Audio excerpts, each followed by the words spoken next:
So students, last video में हमने cell के कंपोनेंट गोल्जी एपेटाइस इनके बारे में डिस्कशन किया था। अब हमारा अगला कंपोनेंट है लाइसोसोम। लाइसोसोम है, ये भी कहाँ रहते हैं? सेल के अंदर रहते हैं।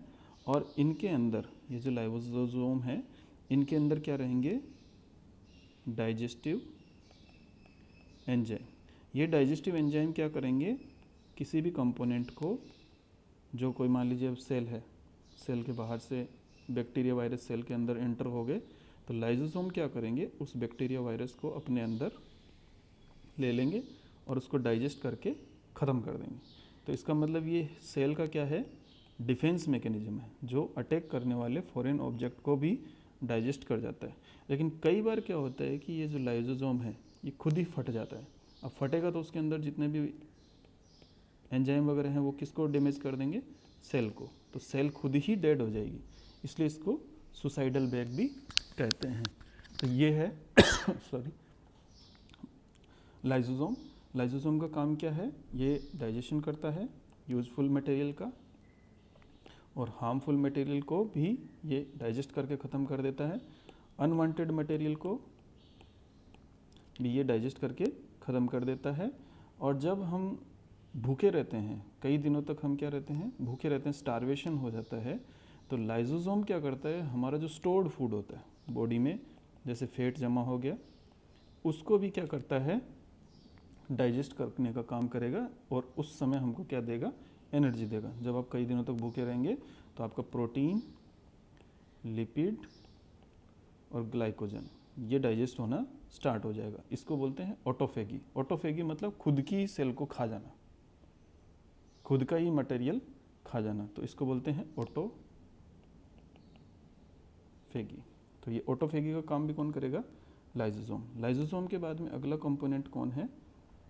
माइटोकॉन्ड्रिया। माइटोकॉन्ड्रिया सेल का बहुत ही इंपॉर्टेंट कंपोनेंट है, क्योंकि ये सेल की पावर हाउस है। सेल की क्या है? पावर हाउस है। तो माइटोकॉन्ड्रिया के कौन कौन से पार्ट है उनको समझ लीजिए।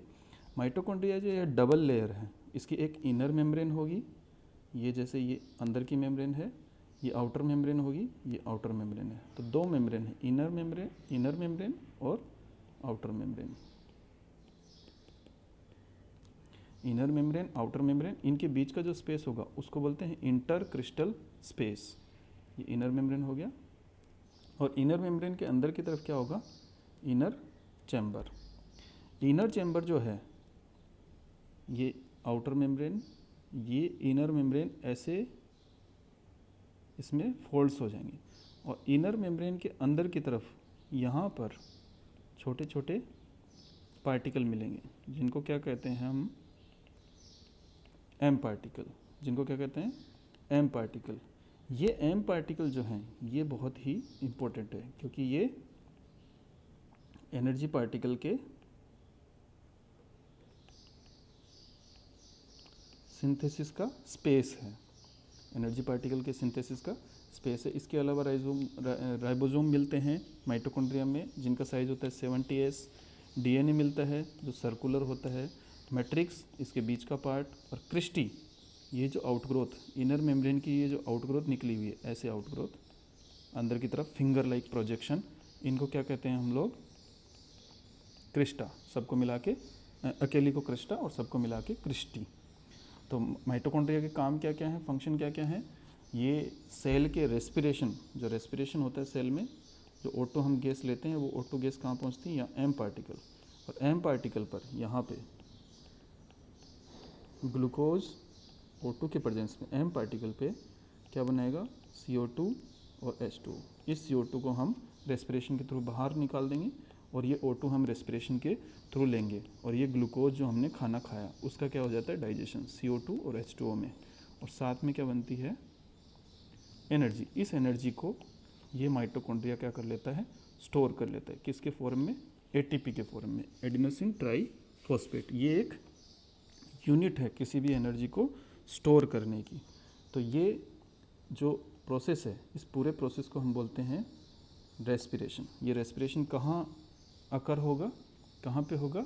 माइटोकॉन्ड्रिया में। तो पहला काम है इसका सेल रेस्पिरेशन करवाना, जिसके बाद में जो भी एनर्जी बनेगी इसको ये स्टोर करके रख लेगा। इसके अलावा इसमें डीएनए भी होता है इसका, तो ये भी क्या करता है, जब सेल रेप्लिकेट होती है, डबल होती है, तो ये इसका अपना डीएनए भी उसको रेप्लिकेट करने में हेल्प करता है। इसके डीएनए के और भी यूजेज हैं डीएनए आरएनए के। तो इसका मतलब माइटोकॉन्ड्रिया जब इसका डीएनए रेप्लिकेट होगा तो इसमें सेल्फ रेप्लिकेशन की प्रॉपर्टी मिलती है। तो ये है माइटोकॉन्ड्रिया। माइटोकॉन्ड्रिया के बाद में अगला ऑर्गेनेल है प्लास्टिड। प्लास्टिड जैसे हमने डिस्कस किया था, प्लास्टिड प्लांट सेल में ही मिलता है, एनिमल सेल में नहीं मिलता है। तो प्लास्टिड के कंपोनेंट कौन कौन से हैं, प्लास्टिड के पार्ट कौन कौन से हैं?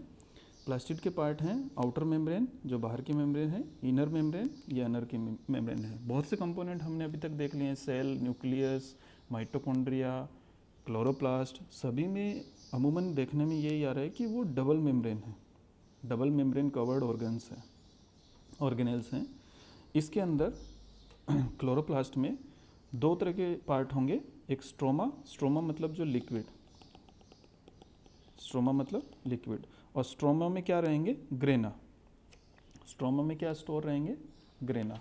ग्रेना किस तरह के होंगे, ग्रेना होंगे ऐसे कॉइन लाइक स्ट्रक्चर, जैसे बहुत सारे कॉइन को आप एक दूसरे के ऊपर रख दें ऐसे, और ये कॉइन लाइक स्ट्रक्चर एक दूसरे से ऐसे जुड़ी हुई रहेंगी। तो इनको क्या कहते हैं, ग्रेना।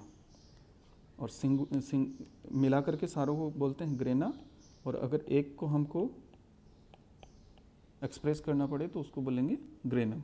तो इसका जो मैट्रिक्स होता है, इसका जो स्ट्रोमा होता है, उसमें भी इसका डीएनए और आरएनए होता है। इसका मतलब इसमें भी सेल्फ रेप्लिकेशन का पार्ट कंप्लीट होता है। अभी जो ग्रेनम है, यहाँ ग्रेनम में यहीं पर क्या होता है, फोटोसिंथेसिस कंप्लीट होता है। फोटोसिंथेसिस में क्या होगा, CO2 H2 ये दोनों मिल करके C6H12 O6 और O2 बनाएंगे। ये प्रोसेस अभी जो रेस्पिरेशन हमने देखा थोड़ी देर पहले, उससे बिल्कुल उल्टा है। इसमें CO2 एनवायरनमेंट से मिलेगी सेल को, H2O एनवायरनमेंट से रूट के थ्रू, और एक क्लोरोफिल। ये क्लोरोफिल यहाँ पर प्रेजेंट है, सेल के प्लास्टिड के अंदर क्लोरोफिल प्रेजेंट है, उसको क्लोरोफिल भी बोलते हैं, जिसके कारण इसका कलर ग्रीन होता है। और चौथा है सनलाइट। तो ये चार कंपोनेंट, CO2 H2O क्लोरोफिल और सनलाइट, ये चारों कंपोनेंट मिलकर के किस प्रोसेस को कंप्लीट करेंगे, फोटोसिंथेसिस। और यहाँ क्या बनाएंगे, कार्बोहाइड्रेट और O2 गैस को ये प्लास्टिड अपने अंदर से बाहर निकाल देगा, और प्लांट अपने अंदर से उसको बाहर निकाल देंगे, जो O2 गैस हमको मिलेगी, जिसको हम रेस्पिरेशन में काम में लेंगे। तो प्लास्टिड में कौन सा प्रोसेस कंप्लीट होता है, फोटोसिंथेसिस का प्रोसेस कंप्लीट होता है। तो प्लास्टिड के फंक्शन क्या क्या हुए, एक तो ये CO2 गैस लेगा एनवायरनमेंट से और कार्बोहाइड्रेट में उसको कन्वर्ट करेगा, तो फोटोसिंथेसिस प्रोसेस बोलेंगे। इसके अलावा इसका काम क्या है, इसके अंदर ल्यूकोप्लास्ट रहते हैं। ल्यूकोप्लास्ट क्या है, स्टोरेज, फूड को स्टोर करने के छोटे छोटे सर्कल जैसे यूनिट हैं, जिनके अंदर क्या रहेगा, कार्बोहाइड्रेट, फैट और प्रोटीन, ये सब स्टोर रहेगा। ये है क्लोरोप्लास्ट। क्लोरोप्लास्ट के बाद में अगला पार्ट है वेक्यूल। वेक्यूल जो है हम पहले देख चुके हैं। वेक्यूल ये प्लांट सेल में और एनिमल सेल में इसकी साइज बहुत छोटी होती है। एनिमल साइज में इसकी साइज बहुत छोटी होती है ये, और प्लांट सेल में इसकी साइज बहुत बड़ी होती है। तो वेक्यूल जो है, ये वेक्यूल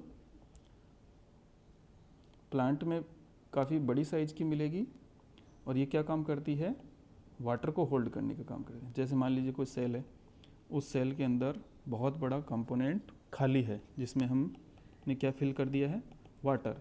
तो ये जो कंपोनेंट वाटर से फिल है, ये इस सेल को क्या रखेगा, टर्जिड रखेगा, फुला करके रखेगा, इसको पिचकने नहीं देगा। तो इसके फंक्शन क्या है, ये स्टोरेज का काम करती है, सेल के अंदर स्टोरेज सैक का काम करती है, जिसके अंदर liquid food, toxic metabolic product, end product, cell के जितने भी एक्सक्रीटरी प्रोडक्ट हैं वो सब इसके अंदर रहेंगे। और कुछ यूनिसेलुलर ऑर्गेनिज्म में ये वाटर बैलेंस को मेंटेन करने का काम करती है। जैसे ऑर्गेनिज्म है वो ओशन में रह रहा है और इसके अंदर ये वैक्यूल है, तो वैक्यूल में क्या रहेंगे, बहुत सारे सॉल्ट रहेंगे। ऑस्मोसिस में हमने डिस्कस किया था, सॉल्ट रहेंगे तो ये क्या करेगा, वाटर को लॉस नहीं होने देगा। अब ओशन वाटर में सॉल्ट ही बहुत ज़्यादा होता है, ये अपने अंदर यहाँ पे सॉल्ट जमा करके रखेगा ऑर्गेनिज्म, तो सॉल्ट बैलेंस बराबर रहेगा, जिसके कारण से वाटर का लॉस नहीं होगा। तो ये वाटर बैलेंस को मेंटेन करने का काम भी करता है। और सेल को क्या करता है, फुलाए रखता है, वो अभी हमने बात की थी, जिसको हम बोलते हैं टर्जिडिटी और रेजिडिटी। तो ये सेल के अलग अलग हमने कंपोनेंट डिस्कस किए। इसके बाद सेल और प्लांट सेल और एनिमल सेल, इनके डिफरेंस हैं, तो उसको भी हम डिस्कस कर चुके हैं। तो इस तरह से आपका ये पूरा जो fundamental unit of life chapter है, ये पूरा कंप्लीट हो चुका है। इसके बाद अगले वीडियोज़ में हम अगला चैप्टर डिस्कस करेंगे। ओके।